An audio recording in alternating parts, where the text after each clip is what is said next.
Welcome to Q&A, Questions Need Answers. I'm your host, James Munch II. Most people know me as Munch. And on this show, we discuss community, culture, and politics in a way that, invites honest conversation, community dialogue, and critical thinking. And today, I have a special guest. Okay, I'm a little biased. I'm not gonna sit here and act like I'm not.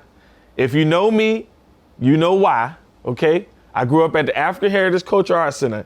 If you don't know that about me by now, you've probably been hiding under a rock, okay? And today I have, like I said, a special guest, none other than Mr. Marshall Davis. What's up? Hey, James, what's up, man? What's going on? So what we usually do is let people get to know you, you know what I'm saying, and get to know what you're about, who you are. So if you can, just tell the people, a little bit about yourself. So, Marshall Davis, born over town, raised in Liberty City, Scott Projects, went to Miami Northwestern, before that, Dorsey, Lily C. Evans. Had a interesting life, growing up in an environment that was challenging. Wasn't prepared for a lot of things that I had to get ready for. I was fortunate enough that my grandmother wanted one of her grandkids to go to college. So I was like the first one of our generation to go to college. Mm-hmm. So she paid for me to go, but I took advantage of that. It was interesting because she never told me what to major in. Most people want you to go be a lawyer, doctor, whatever. I asked her, I said, what you want me to do? She said, what you want to do? I said, I'm an artist. Do your art. So I got into art, and I started off wanting to be a visual arts major. But I found out that I was not properly prepared for that experience. When I went to design class, I was just almost lost. Give me a pencil, I'm a master penciler. But paintbrushes and all those kind of things I had to learn. And that sort of was the catalyst for me saying that, if I got a chance to be a teacher, I want to make sure the kids I was teaching had the fundamental of that art form of whatever it was I was teaching. So when I got the opportunity to become the managing director of the African Heritage Cultural Arts Center, I said, I'm gonna make sure this program is like a preparatory program. So I intentionally, we was on the parks and they was kind of used to throwing out balls and those kind of things and having little fun activities. Participation trophy, as I call it. Yeah. So I said, no, man. We got a cultural arts center. Even though it's under parks, it needs to function like a cultural arts center. So I set up a mission statement. One of it was to provide quality training in the arts, whatever that discipline was. And we had everything. We had dance, we had drama, we had instrumental music, we had vocal music, we had visual arts, we had fashion arts. And now we improve our curriculum by adding on cinematic arts. And before I leave, which I'm going to retire in December, I want to make sure that our language art program is growing so kids can get to different aspects of writing, creative writing, journalism, how to publish a book, those kinds of things. But it's been an interesting ride, being there at the center, seeing a lot of wonderful things happen, having some wonderful, cavalry of staff members that, was really invested in the concept and wanted kids to be able to walk away from that facility and distinguish themselves or get a job.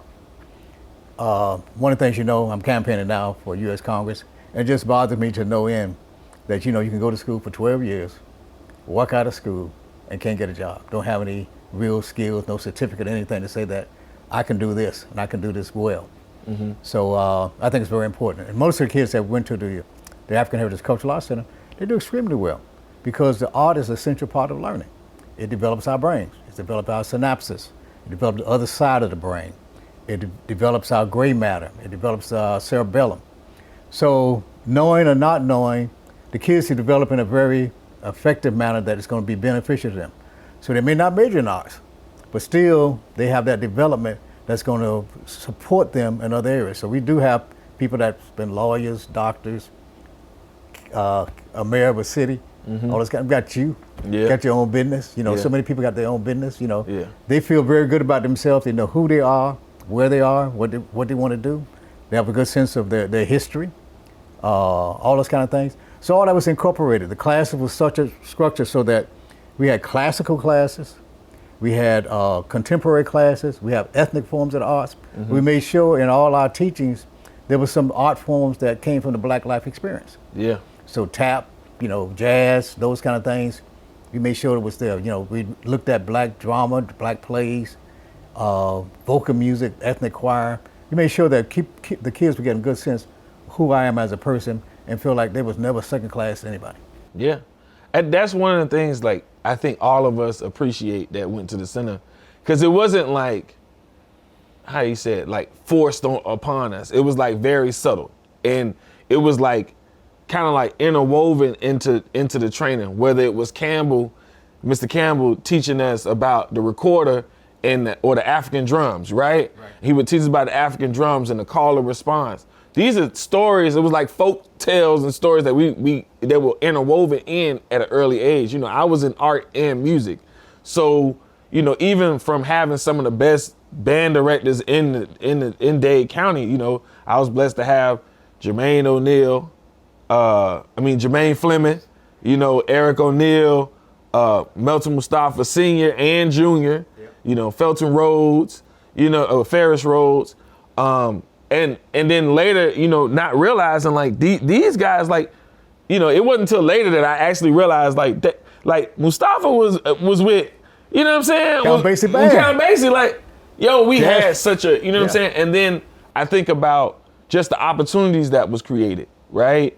When I think about the dance program, I think about how many dance companies came out of that, you know what I'm saying? So not just the kids, but also, you know, the teachers as well. You think about Shannon Haynes, you think about Tracy Young Byron, you think about Keitha Curry, even Jaleesa Marshall, J Diva, who's an artist. She had her dance company there, you know, because, you know, they would come and rent out the space and whatnot. And there's so many different.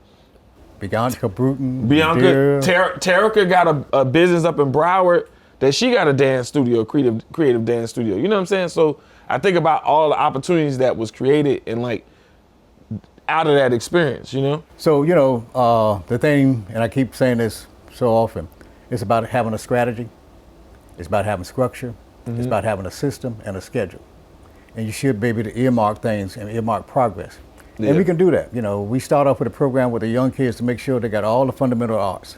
And, you know, one time we made sure everybody got it. Yeah. And now we just say, okay, if you're 5 to 10, you got to take these classes. Yeah. You're going to find that artist in you. Yeah. But the kids 11 will get a chance to select their class. We had 5 essential rules. Yeah. I remember that. Yeah. The one that stuck with me the most, because I can't remember all of them, was learn something new every day. Right. Try to learn something new every day. Yeah, be prepared and be on time. You know what I'm saying? And respect everyone, respect the learning environment. Yeah. Those things, just 5 rules, man. We didn't say, oh, stop, don't chew gum, don't do this. 5 essential rules. And first, respecting yourself.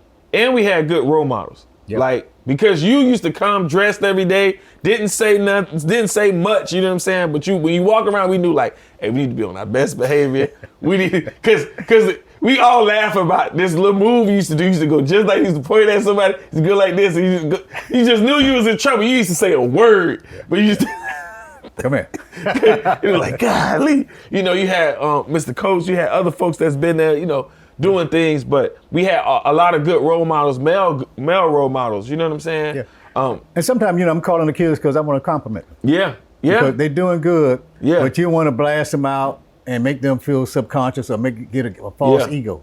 I'm talking to you, man. Yeah. That was good. Keep it up. Yeah. And that's inspiring to a kid, you know. He go back there, if you want to tell everybody else, go ahead. Yeah. But I want you to know what you did was outstanding at that moment. Yeah. And I think a couple of us have had those moments, you know, whether it was myself, whether it was Travis who passed away, a couple of others, like, because we was all over the place sometimes, you know. And I even think about the times you brought kids in from the neighborhood and just exposed them to something different, like literally changed their trajectory. You know what I'm saying? Like my crew, which was, you know, if you know, they was in Lincoln Field, Black Lamont, and a lot of them, Charlie. It was a crew of them that came over, and Jonathan was already there. He was already doing visual arts, but you allowed them to come, and I think, and we talk about this all the time, how just giving them the opportunity to just be there in the space with us, take some classes, change they whole life trajectory. Yeah, someone like, they call him Black, you know. Yeah. Cornell came down, and you didn't know if he was scratching cars or what. Yeah. So I said, hey, come here, man. What, man? I just want to show y'all something, man. So we took them around and showed them the whole building. I said, you know, this place is for y'all, man. Yeah. You know, come on in, enjoy it. You know, they started looking at some of the teachers like Miss Walker and all. Yeah. So, oh yeah, I want to come back. Yeah. But we got him in. Yeah. And, you know, Cannell became a very prominent figure there. Mm-hmm. He went back, started doing his homework. I remember his mom came to the center and said, "What y'all did to my child?" I said, "Man, what happened?" "He doing his homework." "He acting right." Yeah. "What y'all do to him?" Yeah. So, you know, just brought him in. Yeah. Talk about his capabilities, his possibilities. Yeah. His potential. So the elephant in the room, why you chose, because we all thought you was retiring. You said it. We was and a lot of us are happy because if anybody knows anything about you, you show up to work every day. I remember one time we talked about it. We had a conversation about it. He was like, as long as I'm alive and I'm living, I'm coming to work. You know what I'm saying? Yeah. So when you said you was retiring, it was like it's a bittersweet moment because we hate it. Like, oh man, it's the end of an era. You know what I mean? In a way, but at the same time, it's like we also feel the need for you to enjoy life and everything because they have to tell you to take a break. You know what I'm saying? To take a vacation. So what was that about? So my retirement was beginning of a new era. Yeah. You probably saw the movie Instrumental Star, yeah. A Model for the Nation.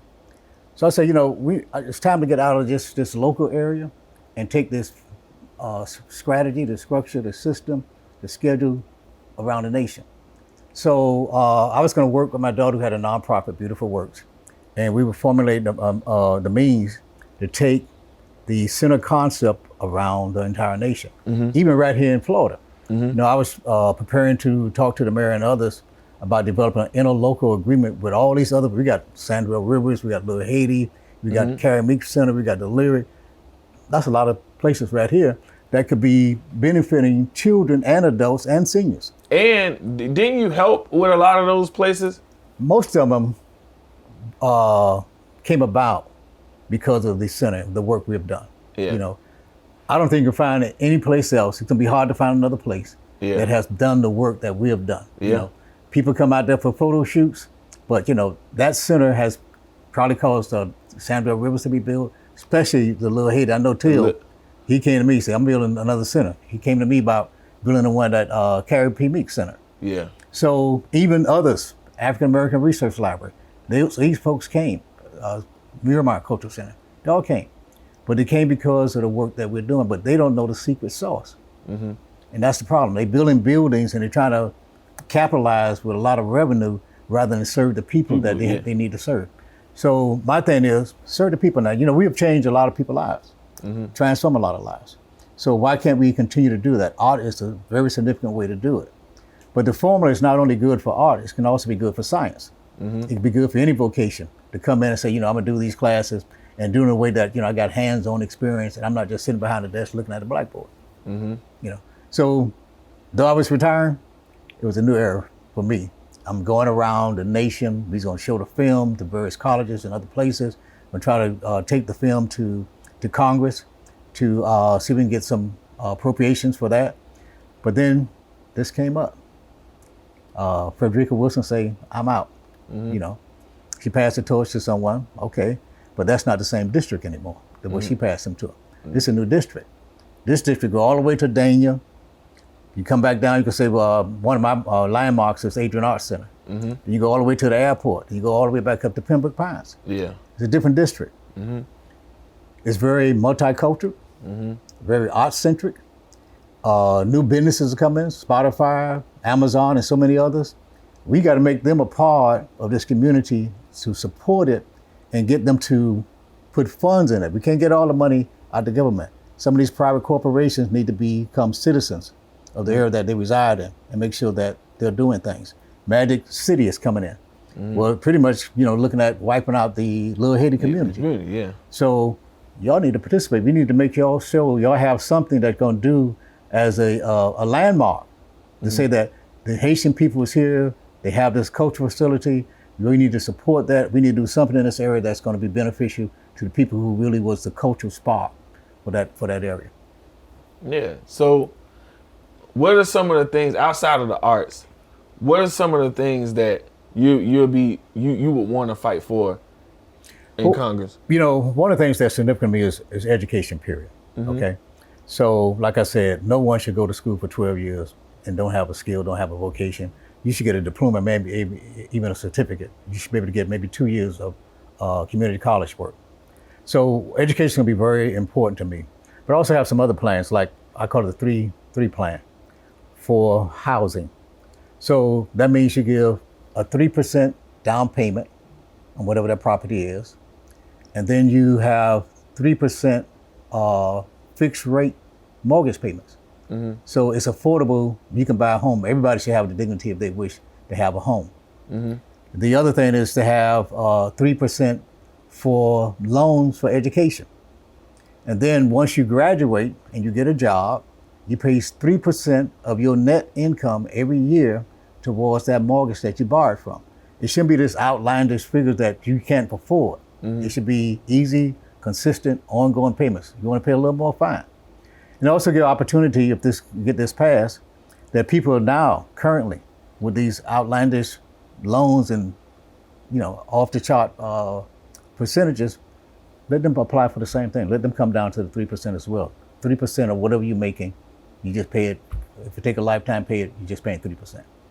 Okay, I'm gonna dig back into that in a minute. But one of the questions, because I had a question in my head that it just came back to me. So we've had conversations, and like when it comes to politics, I've always, not that you've always kind of like been out of the fray, but you've been involved, but like you always kind of like was like, okay, let them do that. We gonna focus over here. You know what I'm saying? So what made you like this time like jump in it outside of Frederica? Was it anything else? Yeah, you get tired of politics. Mm-hmm. And that's what we see so often. There's a time when the center, as you know, they was talking about closing it down. Mm-hmm. And after all that work we've done and all the success we've had, how could you dare say we're gonna let this place go?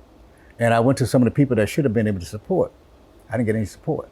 So I had to do it on a community level. Mm-hmm. And my boy, who's deep past now, Ken Knight. Yeah, he was very much involved. He was there every day, man, like it was his job. Mm-hmm. And we fought and we used the art of politics in a very positive way and was able to save the center and got it out of the department that was bleeding millions of dollars and put it into cultural affairs that was a much more stable and more successful place for it to be. You went into a place where you had people that knew about the arts. Mm-hmm. So you think you're out of politics, but whenever you're in government, you're in politics. Yeah. And you got to avoid the politics traps. Mm-hmm. And you got to, I didn't try to be out front and say, oh, look at me, I'm a politician. No. But I've been effective in the things I've done. I found solution. I don't complain. Mm-hmm. I just found out, hey, man, let's describe the problem. Yeah. And the description of the problem is a solution. If this department is faltering, they're going down, they're losing money, let's get out. Mm-hmm. Let's go someplace with some money. And, we did that. Ken came and said, what are we going to do? I said, look, man, the mayor's getting ready to consolidate these departments, consolidate us in the department that's doing something well. We shouldn't be in parks anyway. Mm-hmm. And we made it happen. So go back to this. We're going to go back to this 3 because I'm trying to understand it. So 3% will go to, so 3% you want a loan. For the loan, for the loan to get the house. Yeah. All right. And then 3% fixed on a fixed mortgage. So the mortgage won't go up as time goes by. And then 3% is that for the school, for the student loan? Yeah, you get a student loan, 3%. Yeah.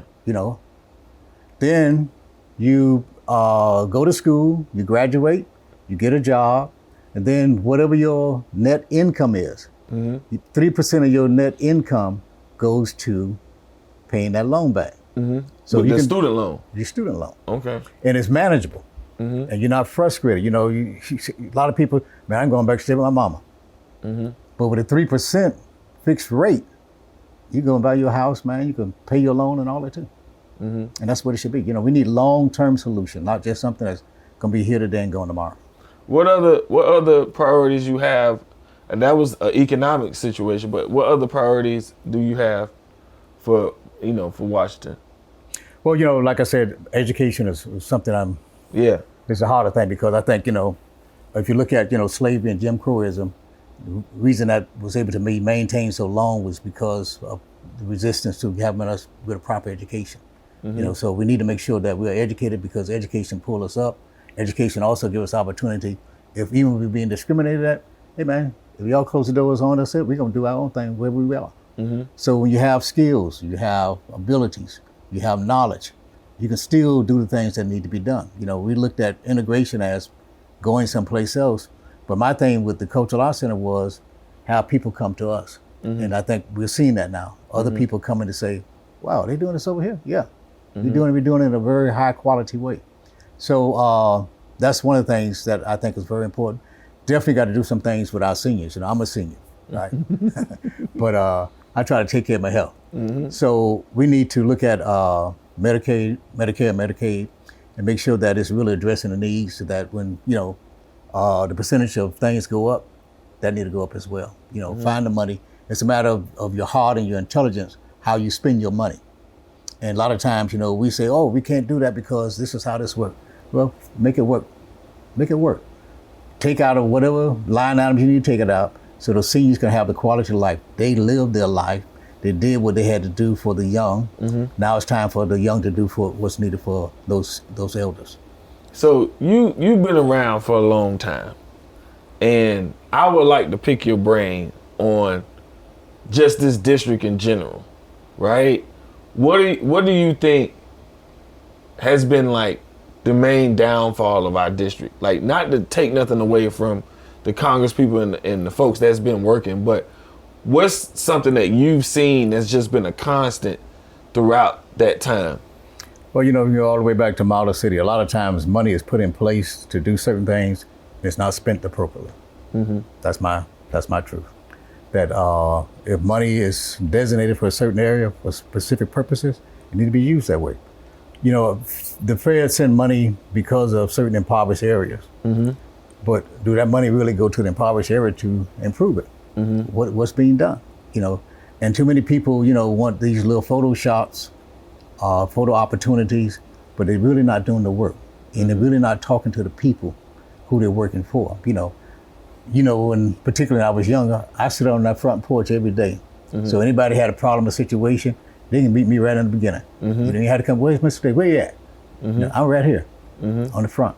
And that's what I think is essential to good leaders, good managers.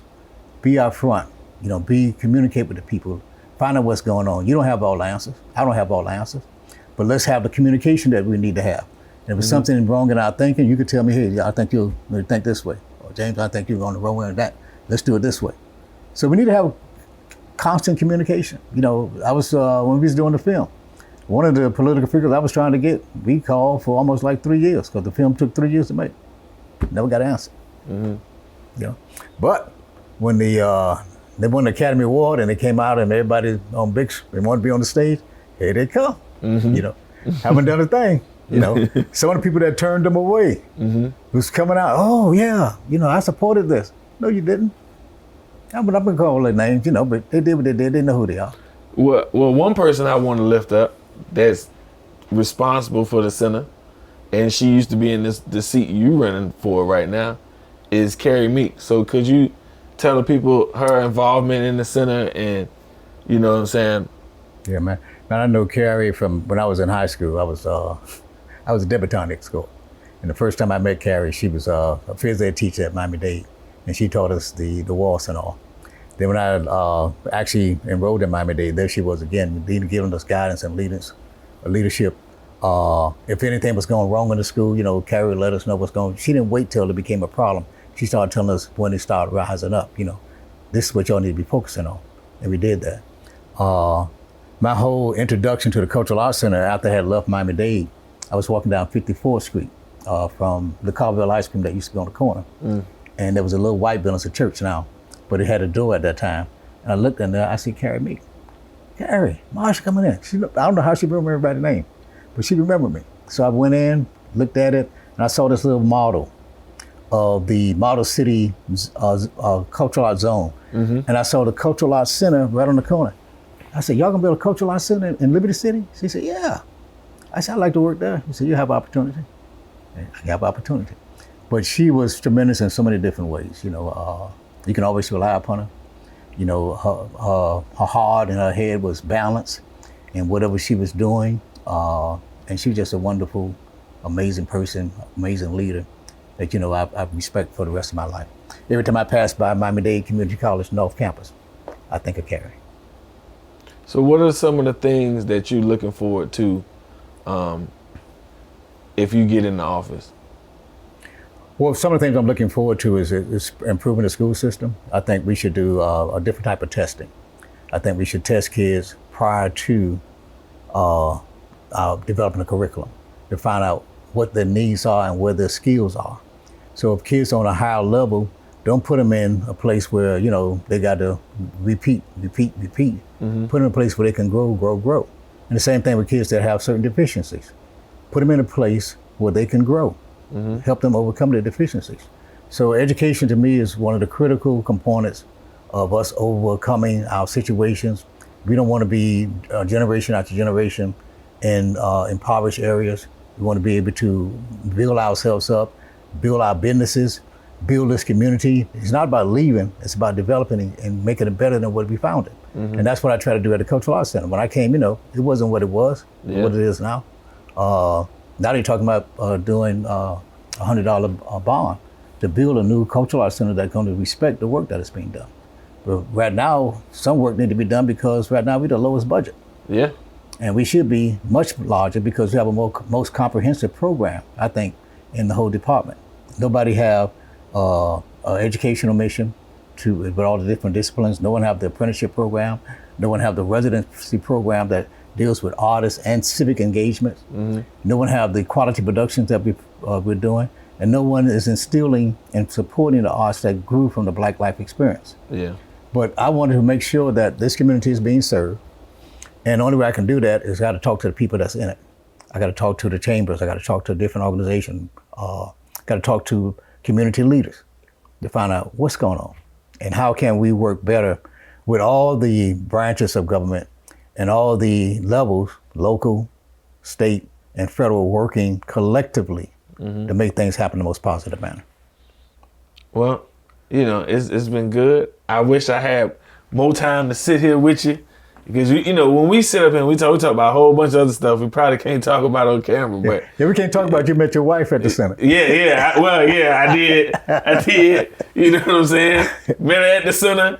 I also, you know, when we talk about like civic engagement, the first, you know, my dad used to do stuff. My mom was involved with PTA, but I think it didn't really hit me until I was at the center. Yeah. Right? Because all the community groups used to come in. Yeah. Right? And they would come in and meet. And because I was doing the tech, I tell a story all the time.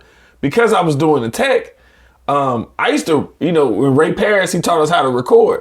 So around that area, they taught us how to record. I would record all the audio to the CD player. And then I would go home, listen to it, and look up the stuff, trying to find out what in the world they was talking about. Because, you know, government like to talk in like acronyms a lot. Yeah. What's CEG? What's the CRA? What's this? So I didn't really understand it. You know what I'm saying? So for me, it was just like, that was my introduction to it, because I was like, who are these people? They always coming in suits. They look important. You know what I'm saying? So that was how I started to come and know, you know, they try to understand like how much got so much institutional knowledge about what was going on. It's because I was 14 years old. And they would come to the center to have these meetings, these community meetings, because it was one of the few places you can come and have a community meeting. Yeah. And we would just listen to, you know, I would be up there doing the mics and whatnot and listen. And then they ain't realize I was the same kid. And then I grew up and it was like, oh, that was the same one that used to be there. So yeah, those civic engagement. I think there was a guy talking about reparations and all that you met that kind of sparked you. Yeah. Nelson Mandela boycott ended at the Cultural Arts Center. Yeah. You know, so there's so many significant movements that has happened there. So many different meetings and things that were significant to that community. Kumba Arts. Yeah. You know, the arts community, and there's so many different things that started. I think about Wynwood. In the beginning of Wynwood, you know, one of our teachers who they're running the gallery now was Bayunga in Calabash. And so like my first introduction to Basel was through the center. Yeah, Calabash. We had Calabash at Arts. Yeah. You know. And then they brought that thing in nationally. Okay, we're going to keep riding our train too. Yeah. Yeah. Yeah. So, you know, this your camera right here. I'm going to give you a 30-second pitch. Tell people why they should vote for you. All right. I'm Marsha Davis. I've been in this community for 43 years, making things happen. I've developed strategies. that are structured, that have a system, and that has a schedule to get things done. I have not been behind the desk talking, making promises that I can't fulfill. I do things that I can accomplish. I go intentionally. I look for solutions, not complaining. But in the description of any problem is the solution. We just got to have the intelligence, the compassion, and the resources to make that happen.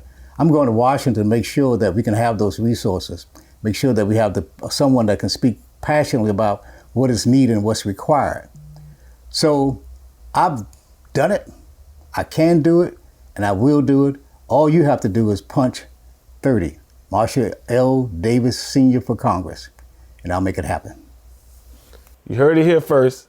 I am biased. I'm not sitting up here saying I'm not, and y'all know why. Don't act stupid. So if you haven't already, follow, like, and subscribe on YouTube.